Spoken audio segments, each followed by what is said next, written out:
إن هذا القرآن يهدي للتي هي أقوم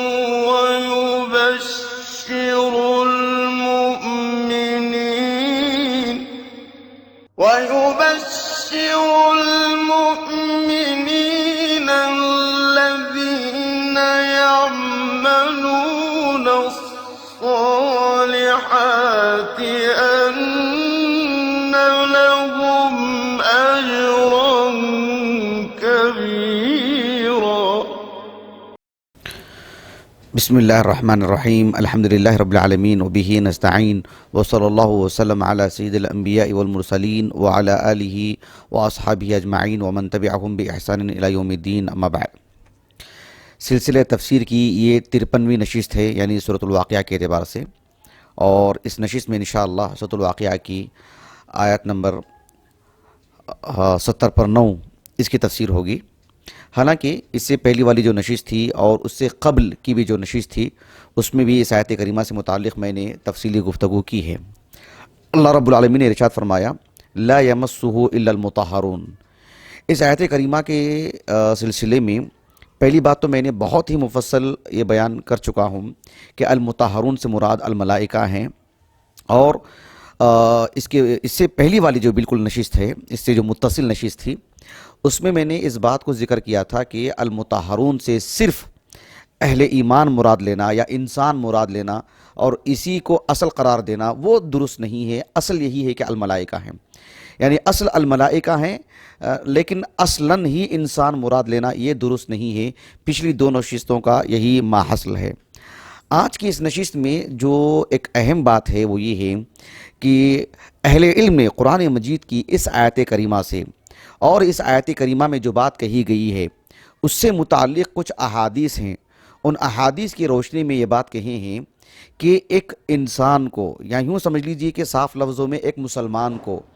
مسلمان کو بغیر طہارت کے قرآن کو نہیں چھونا چاہیے، مصحف کو نہیں چھونا چاہیے. یعنی طہارت کا لفظ میں اس لیے استعمال کر رہا ہوں، صرف یہ نہیں ہے کہ حالت وضو سے قرآن مجید کو مس کرنا چاہیے، چھونا چاہیے، نہیں، بلکہ طہارت چاہے وہ حدث اکبر ہو جس سے غسل واجب ہوتا ہے اور غسل کر کے ہی آدمی طاہر ہوتا ہے، یا حدث اصغر ہو جس سے صرف وضو سے بات بن جاتی ہے اور وہ طہارت کی حالت میں آ جاتا ہے. تو حدث اکبر ہو یا حدث اصغر ہو جس میں غسل واجب ہوتا ہو یا صرف وضو سے ہی طہارت آ جاتی ہو، تو ہر دو اعتبار سے آدمی ایک مسلمان حالت طہارت میں ہو اور اسی وقت وہ مصحف چھونا چاہیے. اس سلسلے میں آپ کو کچھ باتیں آپ کے سامنے رکھوں گا اس نشست میں، اور یہ جو نشست ہے اس کے بعد والی نشست اور پھر اس کے بعد والی نشست، ان تین نشستوں کو ایک ساتھ سنیں گے تو انشاءاللہ یہ مسئلہ اچھی طرح واضح ہوگا. بنیادی بات یہ ہے کہ ایک حدیث مبارکہ ہے جسے ابو القاسم الطبرانی رحمہ اللہ کی جو حدیث کی معروف کتاب ہے المعجم الصغیر جو میرے پاس جو مجلد ہے، یعنی ایک مجلد ہی ہے وہ، لیکن جس کی تحقیق سے ہے شیخ ابو اسحاق توفیق ابن عبداللہ ابن مسعود الزنتانی، بزرگ عالم دین ہیں. انہوں نے المعجم الصغیر کی تحقیق کی ہے، اور جس میں امام طبرانی رحمہ اللہ نے اپنے اساتذہ کی فہرست کی بنیاد پر ہر استاد سے ایک ایک حدیث لے کر آئے ہیں. تو شیخ البانی رحمہ اللہ کی جو تحقیق ہے، جو ان کی متعدد کتابوں میں احادیث پر جو آپ نے حکم لگایا ہے، انہی سے انہوں نے جو اخراج کر کے اس پر حکم لگائے ہیں. لگ بھگ 1000 سے کچھ زائد احادیث ہیں، 1200 کے قریب. ان میں سے 100 احادیث ایسے ہیں جس میں شیخ البانی کا حکم انہیں نہیں مل سکا، بقیہ سب میں انہوں نے شیخ البانی کا ہی حکم لگائے ہیں. تو یہ جو حدیث مبارکہ ہے حدیث ابن عمر، کہ عبداللہ بن عمر بن الخطاب رضی اللہ عنہما کہتے ہیں کہ آپ صلی اللہ علیہ وسلم نے ارشاد فرمایا لا یمس القرآن الا طاہر، کہ قرآن مجید کو نہیں چھوئے گا سوائے طاہر کے، یعنی حالت طہارت ہی میں قرآن مجید کو چھونا چاہیے. آدمی کو اگر طہارت نہیں ہے، مسلمان کو اگر طہارت نہیں ہے، طہارت چاہے وہ حدث اکبر سے ہو چاہے حدث اصغر سے ہو، ہر دو اعتبار سے طہارت ہو تبھی ہاتھ میں مصحف لے، تبھی ہاتھ میں قرآن کو لے. طہارت نہیں ہے تو قرآن کو بے وضو ہو کر کے قرآن مجید کو نہیں لینا چاہیے. یہ جو حدیث مبارکہ ہے، شیخ البانی نے اس حدیث کو یا اس حدیث سے متعلقات جتنے احادیث اس معنی کی ہیں، سبھی احادیث کا تفصیلی دراسہ آپ نے ارواء الغلیل میں کیا ہے. آپ پہلی جلد دیکھ لیجئے، بہت مفصل کام کیا شیخ البانی نے اس پر رحمہ اللہ. تو حدیث سندن صحیح، یہ حدیث جو ہے مطلب یعنی رسول اللہ کی طرف اس کی نسبت صحیح ہے، اور یہ حدیث جو ہے قابل حجت ہے. یعنی لا یمس القرآن الا طاہر، قرآن مجید کو طہارت کی حالت ہی میں چھونا چاہیے. ایک میں اثر سناتا ہوں ایک صحابی کا، اس میں اور بات بہت واضح ہو جاتی ہے، بہت زیادہ واضح ہو جاتی ہے. حافظ ابو بکر ابن ابی شیبہ رحمہ اللہ کی جو المصنف ہے، ہمارے پاس جو 35 جلدوں میں شیخ سعد الشثری حفظہ اللہ کی تحقیق سے جو چھپی ہے، اور بہت ہی عظیم عالم دین ہے، باحیات علماء میں سے شیخ سعد الشثری حفظہ اللہ علماء عرب میں سے ہیں. تو مصنف ابن ابی شیبہ کی جو کتاب الطہارہ ہے، اس میں قرآن مجید کو بغیر وضو کے چھونا یا پڑھنا، اس سے متعلقات ایک کے بعد دیگرے کئی ابواب ہیں. اس میں سے ایک باب آپ نے قائم کیا کہ باب فی الرجل یقرأ القرآن وهو غیر طاہر، کہ قرآن مجید کو ایک شخص پڑھتا ہے اور بغیر طہارت کے پڑھتا ہے. یعنی ابو بکر ابن ابی شیبہ رحمہ اللہ کو مقصود کیا ہے کہ بغیر طہارت کے قرآن پڑھنا وہ جائز ہے، وہ جائز ہے. حالانکہ اولا اور مستحب یہی ہے کہ یعنی حالت طہارت ہی میں قرآن مجید کو پڑھا جائے، لیکن اگر طہارت نہیں ہے، چاہے حدث اکبر ہو یا حدث اصغر ہو، تو قرآن مجید کو پڑھ سکتے ہیں، لیکن چھونے کی جب بات آتی ہے تو پھر اس کو حالت طہارت ہی میں چھونا چاہیے. اب یہ جو اثر ہے، امام ابو بکر بن ابی شیبہ رحمہ اللہ نے اپنے جو استاذ ہیں، ان کے معروف استاذ یعنی علماء کوفہ میں سے، یہ خود علماء کوفہ میں سے ہیں، ان کے جو استاذ ہیں ابو معاویہ محمد بن خازم الکوفی، اور وہ اپنے استاذ سلیمان ابن مہران الاعمش سے، اور وہ ابراہیم ابن یزید النقعی سے، اور وہ ایک تابعی ہیں جن کا نام ہے عبد الرحمن ابن یزید ابن قیس النقعی، اوساط تابعین میں سے 83 ہجری سے وفات ہے ان کا. کتب ستہ کی سبھی کتابوں میں آپ کی مرویات ہیں، ثقہ راوی ہیں. تو یہ جو عبد الرحمن ابن یزید ابن قیس النقعی ہیں رحمہ اللہ، وہ کہتے ہیں کہ ہم سلمان فارسی رضی اللہ عنہ کے ساتھ ایک جگہ پر تھے، اور سلمان فارسی رضی اللہ عنہ اپنی ضرورت کے لیے گئے، طہارت کے لیے، اور جب واپس آئے تو وضو کیے بغیر آ رہے تھے. تو ہم نے سلمان فارسی رضی اللہ عنہ سے کہا کہ توضأ یا ابا عبداللہ، ان کی ابو عبداللہ ان کی کنیت تھی، کہا کہ توضأ یا ابا عبداللہ، کہ ابو عبداللہ آپ وضو کر لیں، لعلنا ان نسألک عن آئی من القرآن، کہ ہم آپ سے قرآن مجید کی کچھ آیتوں سے متعلق سوال کرنے والے ہیں. ظاہر بات ہے قرآن کو پڑھنا پڑے گا، مجھے بھی پڑھنا پڑے گا، اور آپ کو بھی جواب دینے کے لیے پڑھنا پڑے گا، تو آپ وضو بھی کر لیں. اب دیکھیں یہاں پر سلمان فارسی رضی اللہ عنہ کی فقہ دیکھیں اور آپ کا علم دیکھیں، اور آپ نے جو بات کہی ہے وہ بہت اہم ہے. سلمان فارسی رضی اللہ عنہ نے کہا کہ یعنی فاسألونی، آپ مجھ سے جو سوال کرنا ہے سوال کر لو. فإنی لا امسہ، ابھی میں مصحف کو چھونے کا ارادہ نہیں رکھتا ہوں. تو بات صرف پڑھنے کی ہے نا، تو لا باس، فاسألونی فإنی لا امسہ. اللہ نے کہا کہ لا یمسہ الا المطہرون، تو مجھے تو چھونا نہیں ہے نا، مجھے تو بس ایسے ہی پڑھنا ہے. تو ایسی صورت میں آپ سوال کر لیں. گویا کہ آپ یہ کہنا چاہتے ہیں کہ بات چھونے کی آتی تو میں ضرور وضو کر لیتا، بات صرف پڑھنے کی ہے نا. تو عبد الرحمن ابن یزید النخعی رحمہ اللہ کہتے ہیں کہ یعنی فقرأ علینا قبل ان یتوضأ، یعنی وضو کرنے سے پہلے ہی آپ نے قرآن کا ایک حصہ میں پڑھ کر کے سنایا، یعنی سوال جواب کے اعتبار سے جو بھی قرآن مجید کی آیتیں پڑھنا ہو.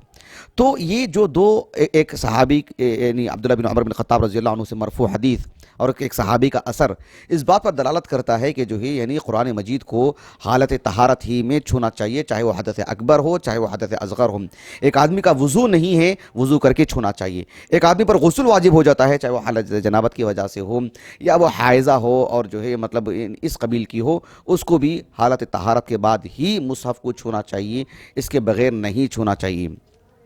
یہ اہل علم کی ہاں تقریباً متفق علیہ معاملہ ہے. میں تقریباً کا لفظ استعمال اس لیے کر رہا ہوں کہ سوائے چند ایک کی، وہ چند ایک کا کیا موقف ہے میں آپ کو سمجھاؤں گا انشاءاللہ. تو تقریباً یہ متفق علیہ معاملہ ہے. آپ دیکھیے کہ عالم اسلام کے ایک بڑے عالم دین امام ابن عبد البر رحمہ اللہ، عبداللہ ابن یوسف ابن عبداللہ نام ہے آپ کا، ابو عمر کنیت ہے، 463 ہجری سے وفات ہے، علماء اندلس میں سے قرطبہ کے عالم دین ہیں. ان کی جو کتاب ہے التمہید لما فی المؤطا من المعانی والاسانید،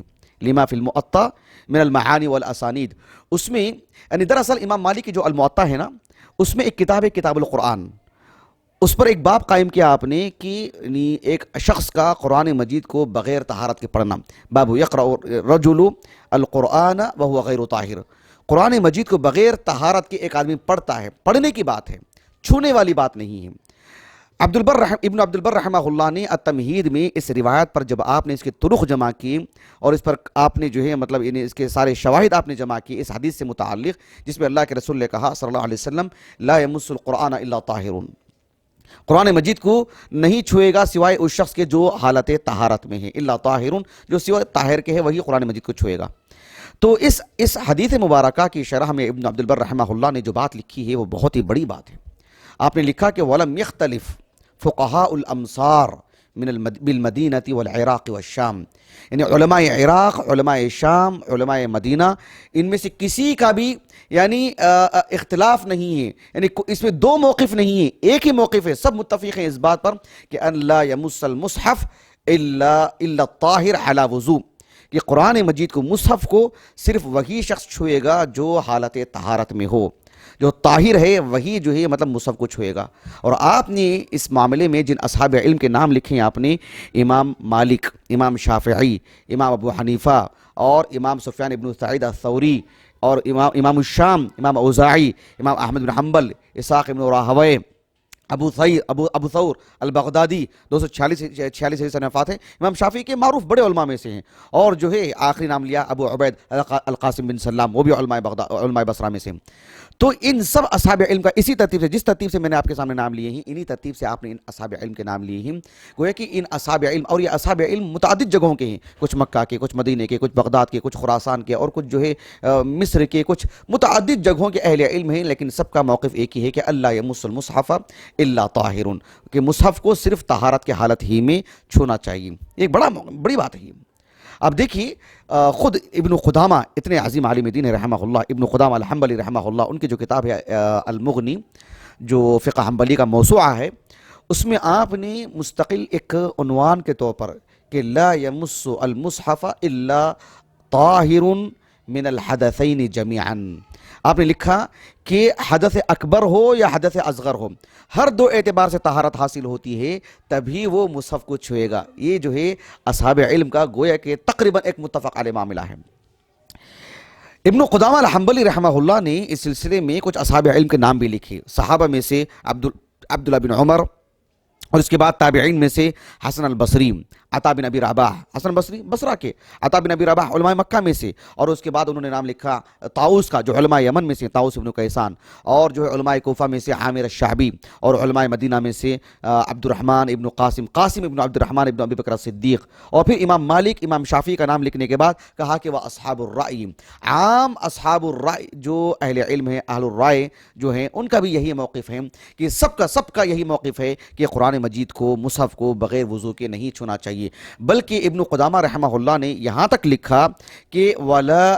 يُعْلَمُ، ان کے الفاظ ہیں وَلَا نَعْلَمُ مُخَالِفًا لَهُمْ، وَلَا نَعْلَمُ مُخَالِفًا لَهُمْ، یعنی ہم ان میں سے کسی، یعنی یہ جو اصحاب علم ہے، یہ جو موقف ہے، اس کا مخالف موقف ہم نہیں پاتے ہیں، کسی کو ان سے اختلاف کرتے ہوئے نہیں پاتے ہیں، وہ ایک متفق علیہ معاملہ ہے۔ کہا کہ الا داؤد ابن علی، جو علماء اصبہان میں سے ہیں، الظاہری، داؤد ابن علی الظاہری، کہا کہ سوائے ان کے کسی نے ان سے اختلاف نہیں کیا ہے، فَإِنَّهُ أَبَاحَ مَسَّهُ، سے وہ اکیلے ہیں جنہوں نے قرآن مجید کو بغیر طہارت کے بھی چھونے کی اجازت دی ہے، اور اسے ایک جواز کی بات کہی ہے، ورنہ دیگر اصحاب علم میں سے کوئی بھی ایسے نہیں کہے ہیں کہ قرآن مجید کو بغیر طہارت کے چھوا جا سکتا ہے، کسی صاحب علم نے بھی بات نہیں کہی ہے۔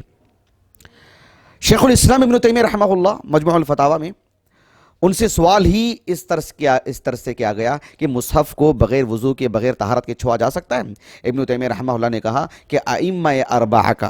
کس کا؟ ائمہ اربعہ، امام ابو حنیفہ، امام مالک، امام شافعی، امام احمد بن حنبل، ائمہ اربعہ کا یہ موقف ہے کہ اللہ یمس المصحف الا طاہر، کہ مصحف کو صرف طہارت کی حالت ہی میں چھونا چاہیے، جو طاہر ہے، جو حدث اکبر اور حدث اصغر ہر دو اعتبار سے جو طاہر ہے وہی مصحف کو چھوئے گا۔ آپ نے کہا کہ اس سلسلے میں وَهُوَ قَوْلُ ابن عمر وسلمان وغیرہما، یعنی عبداللہ بن عمر اور سلمان الفارسی اور ان کے علاوہ بھی صحابہ کا یہی موقف ہے۔ شیخ الاسلام ابن تیمیہ رحمہ اللہ نے یہ بھی بات کہی کہ وَلَا يُعْلَمُ لَهُمْ مُخَالِفٌ مِّنَ الصَّحَابَہ، صحابہ میں سے ان کا کوئی مخالف نہیں ہے۔ عبداللہ بن عمر اور سلمان فارسی کا جو موقف ہے کوئی اور موقف نہیں ہے، سبحان اللہ، گویا کہ میں بتا رہا ہوں آپ کو ایک متفق علیہ معاملہ ہے یہ کہ مصحف کو بغیر طہارت کے نہیں چھونا چاہیے۔ ابن رجب الحنبلی رحمہ اللہ، امام بخاری رحمہ اللہ کی جو الجامع الصحیح ہے، اس کی جو کتاب الحیض ہے، الجامع الصحیح کی کتاب الحیض، اس میں ایک باب قائم کیا امام بخاری نے رحمہ اللہ کہ باب قراءۃ الرجل وهو فی حجر امرأته، ایک شخص قرآن مجید کی تلاوت کر رہا ہے اور وہ جو ہے اس کی بیوی کی یعنی پیروں پر یا اس کی بیوی کے ران پر، اس کی بیوی کا جو گود ہوتا ہے اس میں اپنا سر رکھ کر کے قرآن مجید کی تلاوت کر رہا ہے، وہی حائض، اور وہ حائضہ ہے۔ گویا کہ المحیض، حائض کا جو مکان ہے اس کے قریب جو اپنا سر رکھ کر کے قرآن کی تلاوت کر رہا ہے، تو کیا یہ جائز ہے؟ امام بخاری اس کا جواز بتانے کے لیے باب قائم کیا رحمہ اللہ، حدیث عائشہ لائے ہیں جس میں اللہ کے رسول کا عمل بتائے ہیں صلی اللہ علیہ وسلم۔ قابل غور بات کیا ہے، ابن رجب الحنبلی رحمہ اللہ نے کہا کہ وَهُوَ قَوْلُ جَمَاهِرِ الْعُلَمَاء،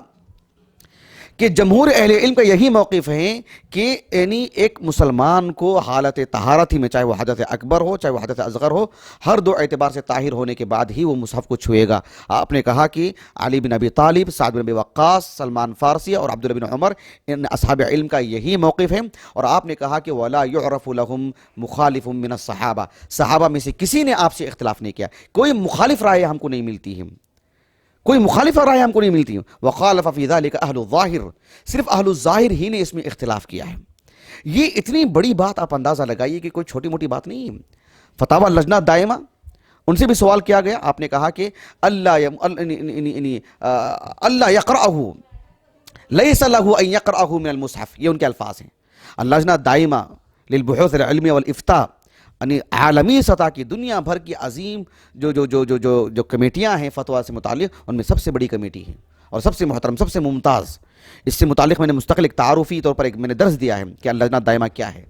تو ان کو جب یہ سوال کیا گیا تو آپ نے کہا کہ لیس لہ ان یقرأہ من المصحف یعنی الا علی طہارۃ کاملۃ من الحدث الاکبر والاصغر، یہ ان کے الفاظ ہیں کہ حدث اکبر حدث اصغر ہر دو اعتبار سے طہارت حاصل کرنے کے بعد ہی وہ قرآن مجید کو مصحف سے پڑھنا چاہیے۔ سبحان اللہ، اتنی بڑی بات، یہ چھوٹی موٹی بات نہیں ہے۔ شیخ عبدالعزیز بن باز رحمہ اللہ نے جب آپ سے بھی سوال کیا گیا تو ان کا جو مجموع فتاوی و رسائل ہمارے پاس ہے نا، مجموع فتاوی و مقالات، غالباً 5ویں جلد ہے جتنا مجھے یاد آ رہی ہے، اس میں آپ نے اس موضوع سے متعلق جواب دیتے ہوئے آپ نے کہا، بہت بڑی بات کہی ابن باز نے رحمہ اللہ، کہا کہ وَلَا يُحْفَظُ عَنْ أَحَدٍ مِّنَ الصَّحَابَةِ، یہ لفظ بہت بڑی بات ہے کہ وَلَا يُحْفَظُ عَنْ أَحَدٍ مِّنَ الصَّحَابَةِ فِيمَا نَعْلَمُ أَنَّهُ مَسَّ الْمُصْحَفَ وَهُوَ عَلَى غَيْرِ طَاهِرٍ، کہ صحابہ میں سے کسی ایک صحابی سے بھی ہمیں ایسی کوئی خبر نہیں ملتی ہے، مستند طور پر کوئی ایسا قول نہیں ملتا ہے، کسی صحابی کا عمل نہیں ملتا ہے ہماری معلومات کے مطابق کہ انہوں نے مصحف کو چھوا ہو اور وہ طہارت کے حالت میں نہ ہو، کسی صحابی سے۔ اتنی بڑی بات، اللہ اکبر، سبحان اللہ۔ شیخ عبدالعزیز بن باز نے کہی رحمہ اللہ۔ شیخ ابن عثیمین رحمہ اللہ نے بھی اس سلسلے میں بہت مفصل گفتگو کی ہے، جس کا ذکر انشاءاللہ میں آنے والے درس میں کروں گا باذن اللہ تعالی۔ مولانا عبید اللہ مبارک پوری رحمہ اللہ سے یہ پوچھا گیا تو آپ نے اس سلسلے میں یہی بات کہی کہ جو ہے کسی طور پر بھی جائز نہیں ہے کہ مصحف کو بغیر طہارت کے چھوا جائے، یہ گویا کہ متفق علیہ معاملہ ہے۔ آپ دیکھیے شیخ ابن باز رحمہ اللہ اور شیخ ابن عثیمین اور شیخ الالبانی رحمہم اللہ اجمعین کے جو متعدد مسائل میں جو اختلاف ہے اس کو یکجا کیا گیا ہے۔ ایک کتاب ہے الایجاز فی بعض ما اختلف فیہ الالبانی وابن عثیمین وابن باز، اس کتاب میں جو ہے اس مسئلے سے متعلق بھی گفتگو ہے۔ شیخ ابن عثیمین رحمہ اللہ اور شیخ ابن باز کا جو کلام جہاں جہاں ہے بکھرا ہوا یکجا کیا گیا ہے۔ الشرح الممتع میں بھی شیخ ابن عثیمین نے بہت مفصل کلام کیا ہے اس بارے میں، جس کا ذکر انشاءاللہ میں کچھ باتیں آنے والی نشست میں اور کچھ باتیں اس کے بعد والی نشست میں آپ کے سامنے رکھوں گا۔ جب آپ یہ ساری چیزیں یکجا کر کے سنیں گے تب یہ بات واضح ہوگی۔ آج کی نشست میں مجھے یہی بتانا مقصود تھا کہ مصحف کو بغیر طہارت کے، چاہے وہ طہارت حدث اکبر ہو حدث اصغر ہو، بغیر طہارت کے نہیں چھونا چاہیے۔ یہ سبھی اہل علم کا متفق علیہ معاملہ ہے، معدود چند کا، سوائے چند اہل علم کا، ان کا کیا موقف ہے اس سلسلے میں آنے والے نشستوں میں گفتگو کروں گا انشاءاللہ۔ تو آج کی اور اس کے بعد کی 2 نشستوں کو آپ جو ہے دھیان سے سنیں گے تب جا کر کے بات اچھی طرح پر واضح ہوگی۔ ہمیں آراء الرجال سے اٹھ کر کے یعنی کتاب و سنت کی روشنی میں جو مسئلہ آتا ہے اور اس مسئلے کو اہل علم نے کس اعتبار سے سمجھا ہے اس کو جان کر کے ہی اصل مسئلے کو لینا چاہیے۔ اللہ تعالیٰ سے دعا ہے کہ اللہ سبحانہ و تعالیٰ ہماری اس نشست کو ہمارے اساتذہ، والدین اور ہمارے کل معاونین، مشاہدین اور ہمارے اہل خانہ ہمارے لیے ذخیرہ آخرت بنائیں اور ہمارے حسنات میں شمار فرمائیں۔ سبحانک اللہم و بحمدک، اشہد ان لا الہ الا انت، استغفرک و اتوب الیک۔